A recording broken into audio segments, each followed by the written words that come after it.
Welcome to the Hockey Writers Maple Leafs Lounge, a weekly show from our Toronto Maple Leafs writing crew, bringing you the latest news, rumors, trades, player grades, prospects, and much more. From training camp to the playoffs, from draft day to the trade deadline, our team covers everything that happens with the blue and white. Come on in and pull up a chair. Welcome to the Maple Leafs Lounge. Hello and welcome back to the Maple Leafs Lounge. I am your host, Peter Baracchini, and as always, I'm joined by my colleague and fellow Maple Leaf writer over at the Hockey Writers, Jim Parsons. Jim, great to see you again. It's another week and another week closer to the start of the NHL regular season, and with that comes our big Maple Leaf preview show for this season over at the Hockey Writers. But before we get into that, how are you doing? I'm good. We're 5 days away from the NHL getting going. We've got some teams have maybe two more preseason games, and that's kind of it to get down the lineups and see who's going to build chemistry and what's going on. So it's a fun time. I'm excited. And there's just a couple more cuts coming for the Leafs, so we'll talk about that, I'm sure, today. But no, this is a good time to be a hockey fan. Everything's really exciting. Yeah, this is literally like Christmas for every hockey fan. We could talk about the World Juniors, we could talk about trade deadline, drafts, what have you. But you know what? The start of the season, it is the best part for that. And the Maple Leafs have played 7 out of 8 preseason games. They would have one more. And by the time this would probably be up, it may have already been concluded and all regular season games have been done. But let's get into the big talking points that basically is for this season for the 2023-24 Toronto Maple Leafs. And obviously, the main talking point has been around the whole new acquisitions that the team brought in. Ryan Reaves, Max Domi, Tyler Bertuzzi, and let's even throw in John Klingberg in there because he has, before he went down with an injury, which we get to later on, he did look great in his, little stint with the Maple Leafs. But focusing on the first 3 players first, obviously they talked about getting tougher, grittier, adding that, whole. Again, we talked about this before, the snot, piss, and vinegar mentality that Treliving brought in and what the team needs in order to be successful going forward. Obviously, we talked about how this can work out, but seeing that we already saw some actual game time or game clips with this mentality, with the play of all 3 players, does it seem to be working even though it is only preseason? I'm not sure how much faith, and this is off topic I'm going to get to it, so you'll see where I'm going here in a second. But when it comes to like the toughness and stuff, I don't get the sense so far that the Maple Leafs are really sold on everything that they're doing. Like you look at William Nylander, he was supposed to be at center. Now he was back at the right wing, and he had a wicked game the other night at right wing where he probably should naturally be. So I think they're still trying to figure out who they are, what they are, where the people are going to fit on certain lines. And that includes the toughness and the grit and new players coming in and trying to figure out where they fit and where the chemistry is building. Like Tyler Bertuzzi, for example, he seems to be sort of starting to figure it out. It took a minute. Like he wasn't really quite building that chemistry immediately. He didn't have it right off the hop, but he's starting to come along. He's starting to be there. For him, somebody like Bertuzzi to be successful, he's going to have to find the right mix of being both gritty and in your face and skilled and scoring, right? Because he needs to put up points for the Toronto Maple Leafs to do and be successful this season. So where does his game lie? Is it, a skilled game? Is it a gritty game? Is it somewhere in between? Max Domi, he's got a little bit of fight in him, a little dog with the bigger fight. You know what they say, right? It's not the size of the dog, but the, whatever they do. But yeah, he's got that. It's going to be a matter of finding out what line he needs to balance and not to cross over it and where not to take away from his skilled game, things like that. My biggest concern with the toughness on this team is on the blue line. I just don't think they have it. I don't think they have the size, the grittiness, the toughness to compete in that respect. So I don't know that it's going to kill them in the regular season, but come the playoff times, it's going to be an issue. So they're going to have to figure out a way to do that by committee because their blue line is skilled and they've got puck movers and they're fast and they can score, but they're not tough. So it'll be interesting to see how that'll unfold. But it's just a matter of people finding out where they fit and what line not to cross and how much to go too tough and not tough. And they're still skilled, right? You don't want to take that out of your game. So I think that's the trick, is finding the balance.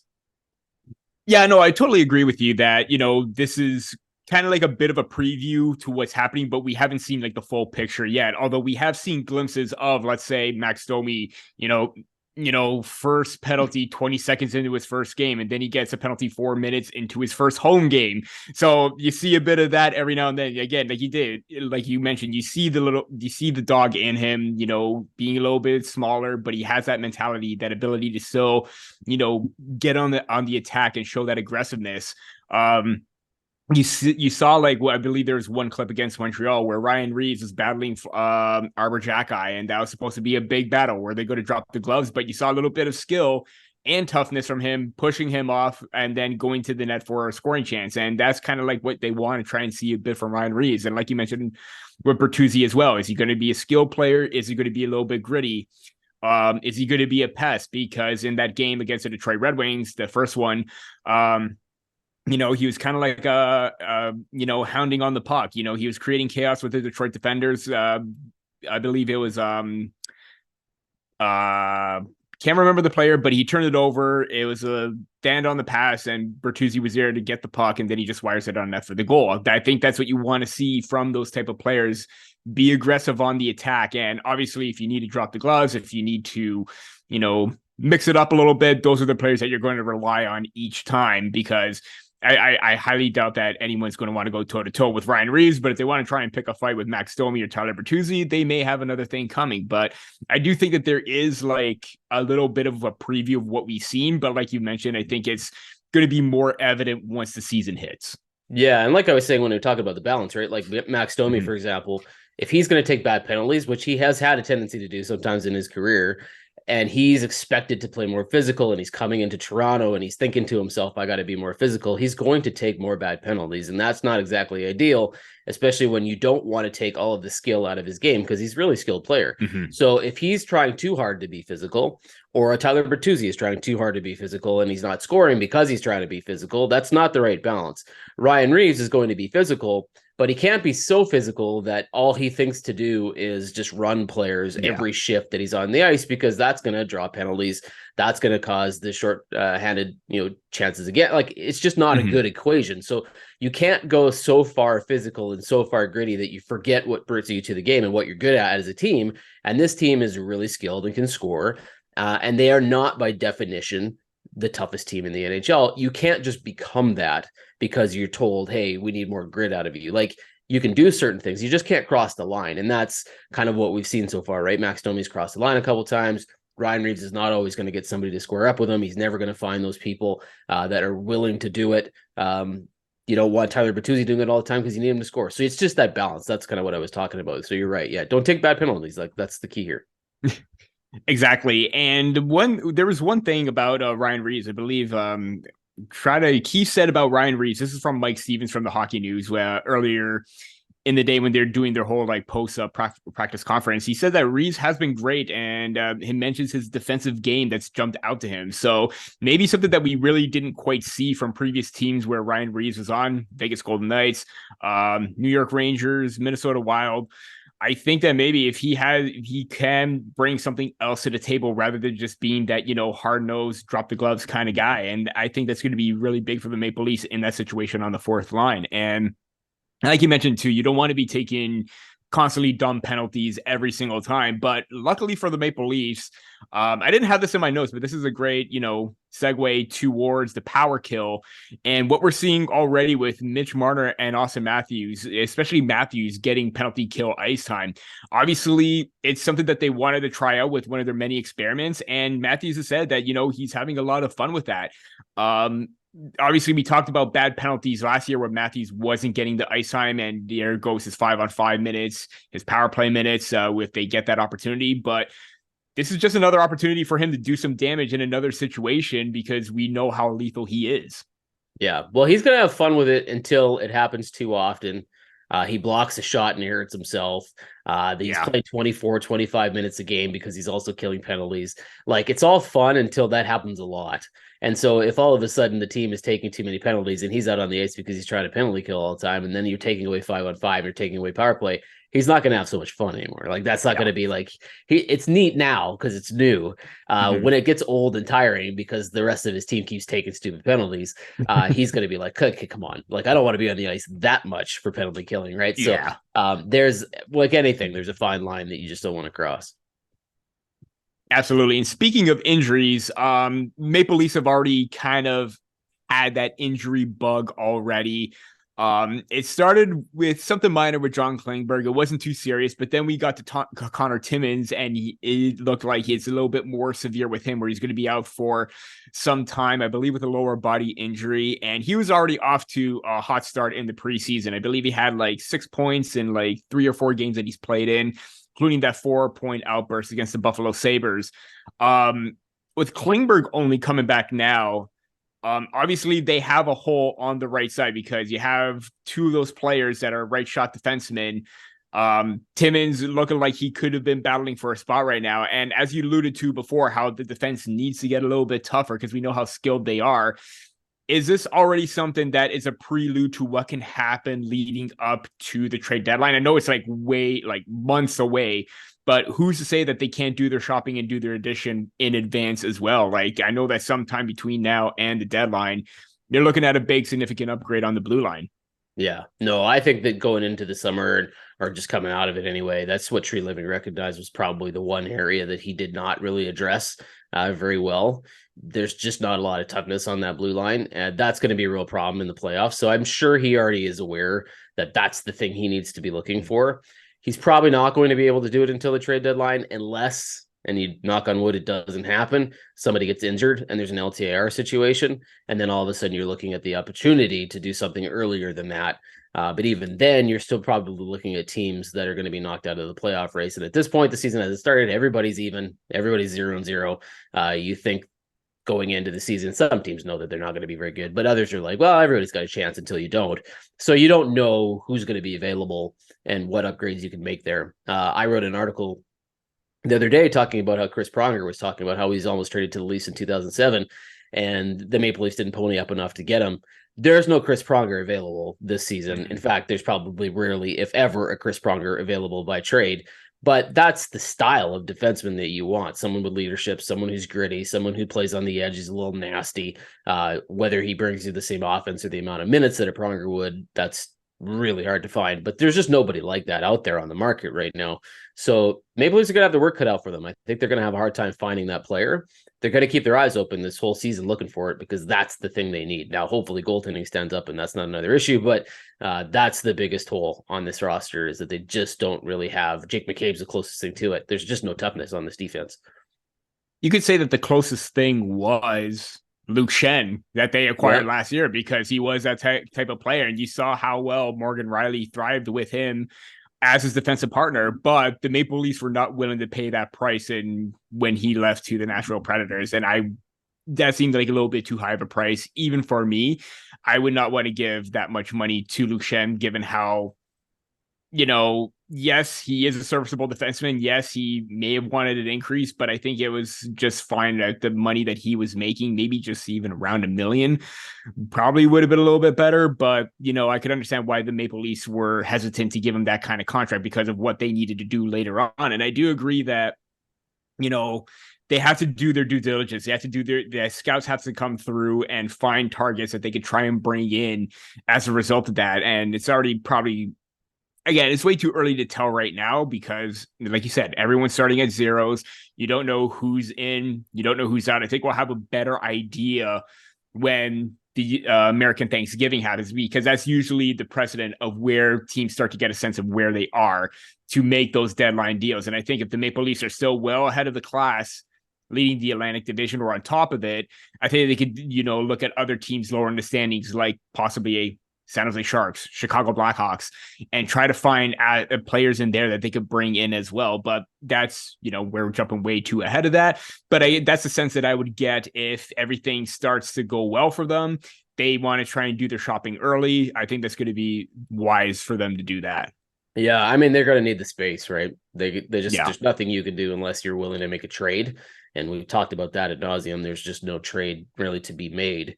Nylander's the only guy, and you're not trading him unless you're getting that exact piece that you need back on your blue line. And even then it's a maybe. So you're gonna have to wait till money frees up or somebody dirt cheap becomes available.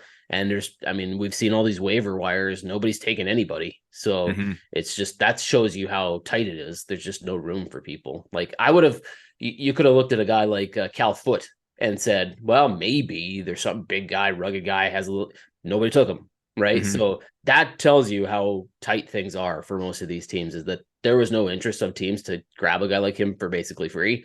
That tells you how limited funds people have. Unless you're the Tampa Bay Lightning and possibly looking for a goaltender, and that player's name is Martin Jones. I think that's probably the only situation where it's probably going to be at. But yeah, I agree. I agree. I think if, considering how the Maple Leafs are still trying to get underneath that cap, I think you're already looking at a move possibly what could be done. I believe it was the practice earlier today where I believe Sam Lafferty was one of the extras and Noah Gregor was one of the main players. So he's probably earned himself a contract. Is Kelly Yarncroke possibly going to be on the move? He, in theory, 2.1 million for a middle six player is really good. But given how the Maple Leafs need to get cap compliant, could he be a cap casualty at this point? And could you bring in a cheaper defender at that price? But again, way too early to tell. And Maple Leafs have got some things to work around, especially Brandon Pridham, but we know how well he is working the salary cap.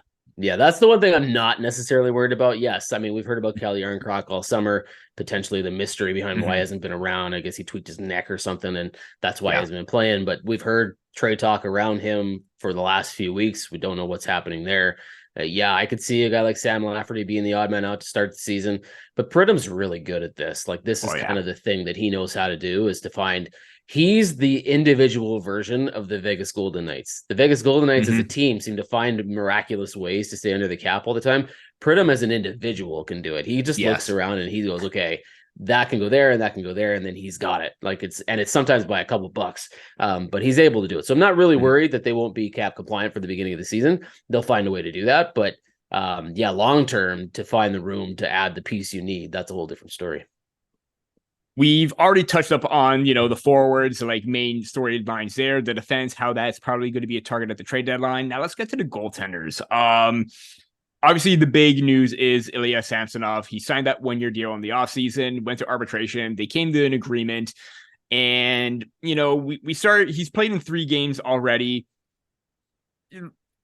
Obviously, maybe I'm not sure if the contract situation got the best of him. Maybe he was, it affected him. I don't know, but we're starting to see a little bit of an up and down Ilya Samsonov, kind of like that stretch of where we saw where it was end of December, beginning of January, Ilya Samsonov, because you look at the record, again, it's only preseason, but he had a shutout against the Montreal Canadiens, overtime loss against the Montreal Canadiens, and then won against the Detroit Red Wings. But save percentage isn't all that appealing right there. Is this just a matter of Samsonov trying to find that balance of where the team needs him to be mentally? Because I believe Sheldon Keefe also said that he's still trying to work some things out. Is it just trying to still get some of that rust off, and hopefully he can get back to form the way that he was for the Maple Leafs down the stretch in the first round and even in the early part of the second round before he got injured? Yeah, goalies are an interesting thing for me in preseason. Now, Samsonov looked a little sketch. He's certainly not been on the where you want him to be. If this is the highs and definitely the lows. Yeah, if this is the goaltending you're getting in for the regular season and 45 to 50 starts, you're in trouble, right?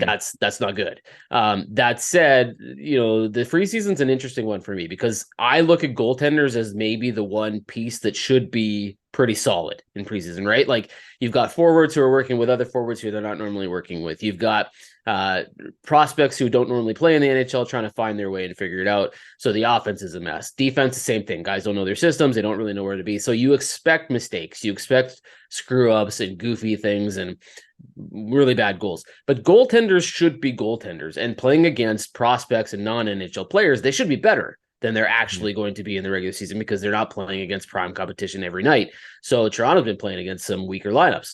So you'd think, but at the same time, you've also got players that you're not used to seeing. You don't know their shots. You don't know their tendencies. So maybe there's a little bit of that thrown in there, but I'm a little worried. And we talked about this, right? Samsonov, Joseph Woll, the Maple Leafs have a couple goaltenders, but neither one of them has a ton of experience. So it's not like they're, Jones is the guy with all the experience, but he's a huge question mark. So it's this is maybe, it's too early to say this is warning safety zone kind of whatever time, but it is a little concerning, right? You don't, Like, I look at the Oilers, and I do this all the time, and people are probably sick of it, but like, they've got the best thing going right now because Campbell and Skinner have both been really good in preseason. And that was a huge concern for them coming in, because it's like, can Skinner do it again? And what the heck happened with Campbell last year? Both have looked really good. Last year in Toronto, Samsonov looked really good. Joseph Woll looked really good in his starts, but Samsonov looks a little bit iffy, right? Woll, we'll see. So if he doesn't figure it out in the next little bit here, I mean, that's not what you want for Toronto. So I would be slightly concerned. I'm not going to hit the panic button yet. The sky's not falling, but it's certainly one of those things where you're like, man, let's hope he gets this figured out, and it doesn't take him very long, because, you know, the highs and the lows are okay if there's more highs than lows. But if there's too much of this, that's a real problem. Yeah, and I think to me, I think it's a mixed bag of everything. Like, it's him trying to do too much to try and help the team win. Like, he comes out, plays the puck, and we know how not so great he is at playing the puck. As we saw one of those goals against the Detroit Red Wings, that was, let's be realistic, that was pretty ugly for a goal against for Samsonov to give up, because at that point, after allowing, a couple bad goals, he's found his groove, but then that one bad moment kind of affected his play again. You don't want to see that. But the one thing that I'm a little bit positive and more reassured about this time is that whenever he does get into this, kind of, bad swing of things where things aren't going his way, he is able to get out of it. He is able to find that mental toughness to overcome everything. And I think that was one of the things that Maple Leafs goaltenders were lacking in the past. And I think right now, Samsonov, again, small sample, one season with the Maple Leafs, he was able to do it, but can he do that consistently? And like you said, too, with goaltenders, it's ebbs and flows. You're going to have bad outings. You're going to have really good outings. And then sometimes the consistency isn't there. But if he's able to find that and quickly get out of it like he has in the past, I think that's going to go well for him, because he now knows the coaching staff. He's going into another season with the same people intact to help him out with his mechanics, movement, mentality, all that. If he's able to do that and have those people help him out, that's going to be a big help for him and the team, because, yeah, like you said, you don't want to put too much stock into this because it is early on, but, you can't help given the fact that the Maple Leafs have had bad luck with goaltenders in the past. But yeah. I think that with Samsonov, I think he will find that groove. I think he will come down to earth, and I think he will start to show that same type of goaltender that kept this team in it for quite a bit last season. Yeah, and he's definitely going to need to have that skill to shake it off in Toronto, right? Because it's only going to take 2 games before everybody's turning around and saying this is a massive disaster, right? So if he can't figure out how to just ignore that outside noise and focus on what he needs to do, not worry about his contract, not worry about the fact that he's a pending UFA, not worry about any of that stuff, and just play his game, that's going to be really key for him in Toronto, because there's maybe a handful of markets that are as bad, if not just slightly under, what people will do to him in Toronto in terms of saying and judging and criticizing and all that stuff. If he doesn't figure it out and he isn't above average, it's going to be something he's going to have to deal with for quite a time until he figures it out and he goes on a solid run, right? So the earlier he has good starts, the better off he's going to be for the rest of the year. Yeah, and even so, like, even just looking at his numbers last season, like, he had some of the best numbers in goaltenders that have in a specific amount of time. I can't quite, let me just do a quick check here. So of goaltenders that played over 1,000 minutes, he was top 10 in 5-on-5 save percentage, and he had the best high danger save percentage of .901. And this is of at least 1,000 minutes played in the regular season last year. So, he can get it done. He has shown that he can keep up with the best goaltenders in the league, even though he himself is just starting to come into that right. But yeah, I with those numbers, with the way that he's played before, you still want to try and give him that support, because that's going to be huge for him going forward. Yeah, we know he's got the ability to do it. We've seen him, right? Like, you just ragging off the numbers. We've seen him do it. So it's not like he can't do it. It's just a matter of whether or not he can wrap his head around doing it regularly. And that's the biggest question mark for him, is because he's never going to play, although he played a handful of games in Washington. But like, this is going to be the year that he's going to play the most games if he's healthy. So he's got to do it regularly. And another big payday is on the horizon as well, if he's able to play that well. And yeah, couldn't agree more with that. Before we get into the second half of our show, here's a quick word from the hockey writers.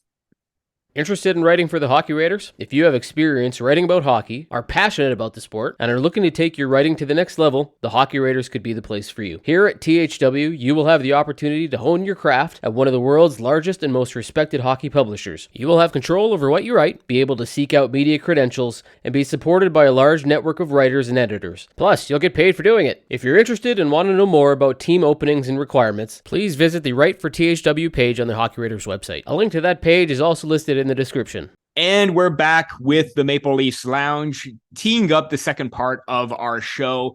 Obviously, the big talk is, at the end of last season, there was still the belief in the core four, even when Kyle Dubas left and they brought in Brad Treliving. Core four is going to be the main focal point of this team. They were able to get them over the hump of the first round woes against the Tampa Bay Lightning. John Tavares, game 6, game winner. Austin Matthews and Mitch Marner rose to the occasion when the team needed them to. Team kind of fell flat in the second round, but all eyes are going to be on them this time around. What are your expectations of this group leading this team beyond the first round and going on a deeper run this season? Well, I think they're up for it. I don't know what's going to happen with Nylander. I mean, we're all guessing at this point whether or not he sticks it out. We hear that that's the plan. We don't know. He just talked today. I think it was yesterday. Maybe his agent came out and said that they are willing to negotiate during the season. So this could be one of those things. Yeah. So they could figure this out during the year. Like we don't know. And if that's the case, all 4 people are signed. Marner's got a couple years before he's got to come up, but I think they're up for it. I think, they're motivated. They want to get past, second round. They want to go where they haven't gone before. They just need the pieces that are with them to kind of come along for the ride. They haven't shown that they can do it yet. So we'll see if this is the show me season where they're going to get it done. But I think every year they go into it mentally thinking they can. It's just a matter of, actually doing it. So I think they're up for it. I don't have any concern there. I think they're all going to have strong seasons, just like they normally would. They're going to produce as long as they stay healthy. They're going to be the drivers of this team, even with guys like Bertuzzi on the roster now and Max Domi getting points. Like they're still going to be the fuel that moves this thing forward. So I think they'll have big seasons. I think it's going to be a good year for Toronto. I've seen some people predicting they're going to win the Stanley Cup. I'm not going there. I don't think that's the deal. I saw an article on The Athletic today that somebody was writing. This is why I'm picking them for the Cup. And somebody had them as the best top 6 in the NHL. I don't see that either. I think they're right in the top 5, but they're not Stanley Cup favorites to me, and they're certainly not the highest top 6 or best top 6 in the NHL, but they're in the conversation for both of those things, right? Like they're probably in the top 5 or 10 for the Stanley Cup. They're probably in the top 5 for the top offense. And it's because of those 4 guys, right? Like that core 4 is the reason that people are giving them so much benefit of the doubt, even though they've never proven it. So I think they'll have a shot. Yeah, and the big thing is, obviously, we know about the regular season success that they all have. Believe all of them hit 80 plus points last season. That's pretty impressive for those 4 players. Again, when Matthews and Marner stepped up against Tampa Bay, you saw William Nylander step up in their absence against the Florida Panthers. And again, it seems like when a group or a few players are clicking, others aren't, and then it goes up and down. You want to try and find that balance where they're dominant throughout. And, Nylander was kind of quiet against Tampa Bay, but he still showed a significant impact with his puck possession style, the ability to get on the attack and cycle the play with his speed. But I think right now if they're able to handle that pressure a little bit more, considering that they already won that round, everyone's going to say, okay, they went around now, they got to do more. I agree. But I think right now what you're seeing is a team that's put that behind them. Hopefully they can overcome that. And I've said this quite a bit in written articles, in episodes like this, that if they're able to overcome those, past failures, that should motivate them a little bit more. I think that, with the pressure that comes with it, this is a team that now has that track record of, using their history to their advantage. Now, can they do that again? If that's the case, then this team is going to go far. Now, they got to worry about, other teams climbing their way up in the standings. Ottawa Senators, Buffalo Sabres. You got to worry about other teams in other divisions. The New Jersey Devils look extremely dangerous. Carolina Hurricanes, the defending Stanley Cup champs in Vegas. again, there are a lot of teams in it to win it. Dallas Stars as well. They're going to have their work cut out. But I think that when they put their mind to it and they're on their game consistently, all four, or even let's throw in the top six, this is a team that can get it done very much. And I think that if they're able to just overcome those mental obstacles, that's going to be huge for them. Yeah, this is an interesting year for me because in the Atlantic Division, where you had Boston just destroyed everybody last year, you had Florida, who barely got in, but they went all the way to the Stanley Cup final. Tampa Bay, I think, is going to take a major drop off. Boston, I think, could see the biggest point regression that we've seen in a very long time. The teams that I think are going to be competing with the Toronto Maple Leafs this year are not the teams that were competing with them last year. Like, I think you see Ottawa having a much better year. I see Buffalo having a much better year. I think those are the three teams that you kind of got to look out for, right? Like, that's going to be the really interesting thing about this division, is that it could be a whole new set of teams that are competing with each other and not necessarily the favorites that come out of this every year, right? Like, I don't think Detroit's probably in the conversation. I think they'll be better, but I don't think they're going to be that team that you probably worry about. I don't see Montreal. I think they'll be better, and they've got some pretty good young pieces. I don't know if they're in the conversation yet, though. But I see Tampa and Boston taking major drop-offs this year. So it'll be really interesting to see who Toronto is competing with in that division. Absolutely. And let's get in, before we end off the show, we're going to have like 2 or 3 little quick fire segments here. Let's just make these last 3 questions kind of like the quick fire of the segment. Obviously, with the preseason coming to a close, there have been a number of standouts. I want to know who is one standout for you during this preseason. It could be a veteran, could be a rookie. Who do you got?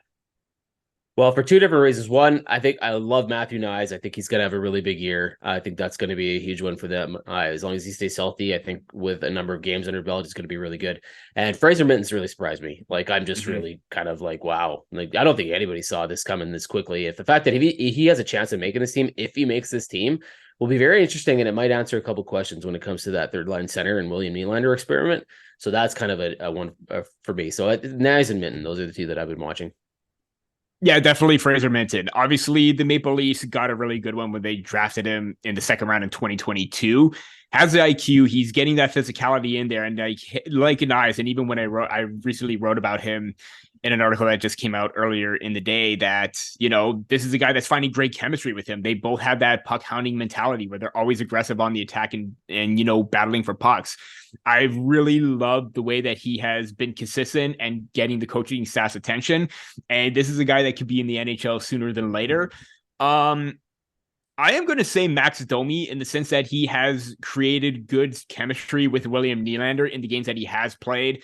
Again, still a lot of, things to work out penalty wise, discipline and all that, but you can see why the Maple Leafs signed him when they did. He has that energy, he has a speed, he has that skill set, but that added mentality, I think, is one that's like becoming more prominent out of not necessarily all the signings, but I think it's being more felt offensively. And I think Bertuzzi will get to that point, but we're seeing that a little bit more with Max Domi. So he's going to be my preseason standout to this point. Also, honorable mention to Connor Timmins, but unfortunately that injury, is going to keep him out for a long time. And hopefully he uses that more as motivation to get back into the lineup. Yeah, no, he's had a good, what we saw him anyway, had a good start. It's just unfortunate timing for him. Yeah, definitely. Next question for the rapid fire. A player who will have a big impact, but is going to be flying under the radar as a result of it.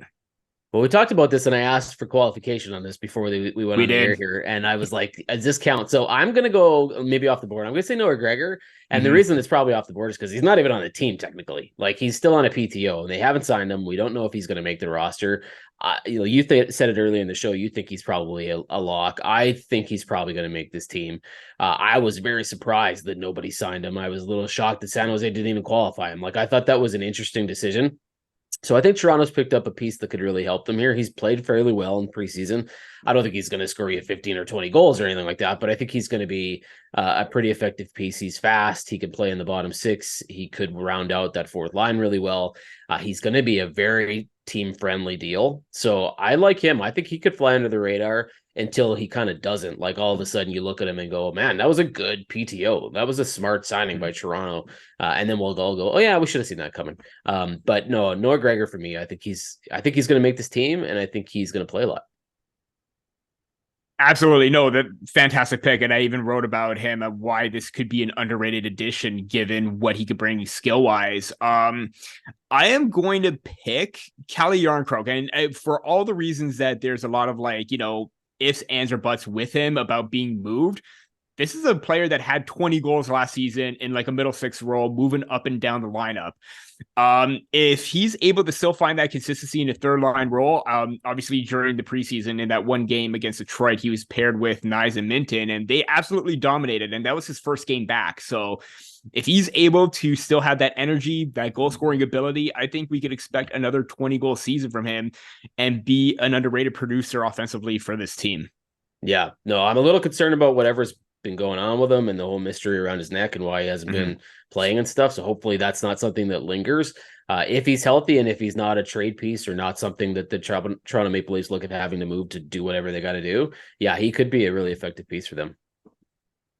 Absolutely. And last question, will the Maple Leafs come out on top and win the Atlantic Division? I'm gonna say yes. I think so. I think they're probably going to be competing, and this might be. I think they're going to be competing with Buffalo. I know that's probably the really odd pick is to pick the Buffalo but Sabres. It's a good pick. I like the Buffalo Sabres. I like what they're doing. I like their blue line. I think it's super. There's so much potential on that blue line. Their young forwards are really starting to come into their own. They've got some skill and veteran experience. Like, I think they're a good team. Like, I think it's just a matter of putting it all together and having things go their way. And sometimes it just hasn't. So, and I think that all the Jack Eichel stuff is behind them now. I think everything is they know what they are. Their players are locking in. They're committing to this team other than Rasmus Dahlin. Owen Power's not done yet either, but I think they're going to. I think once those things, Buffalo's just on the right path. So I think that's the team, but I think Toronto's going to come out on top here. Yeah, I agree. And with a lot of the teams taking a step back, Boston, Tampa Bay is going to be about Vasilevsky in the first 2 months or so. You're going to look at some of those teams taking advantage of the position in the standings. And also, I would love to see a renewed Toronto-Ottawa rivalry, the Battle of Ontario again in the early thousands.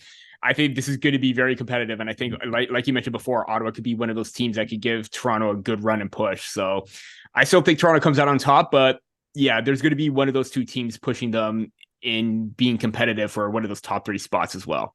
Yeah, Florida could be good. Like they have every reason for us to go, yeah, they'll be a good team. But like I said, they barely made the playoffs last year. So you don't know with them. It could be good. It could be middle of the pack. You don't really know. As long as Ottawa stays healthy, like if Josh Norris is good to go and Shane Pinto gets signed, I think Ottawa's going to have a good team. No doubt. It's definitely going to be a very, very tough battle in the Atlantic Division, kind of like the AL East in baseball. This is now history repeating itself for Toronto teams. But that is let's all not go there. Yeah, no. Let's just end it off right then and there. Exactly. That is all the time that we have for this episode of the Maple Leafs Lounge. Thank you for tuning in to the season preview episode.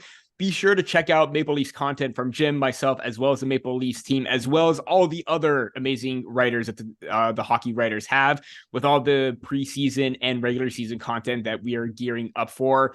Be sure to check out all the teams and all the content that we have. For Jim Parsons, I'm Peter Baracchini, and we will see you next time on the Maple Leafs Lounge.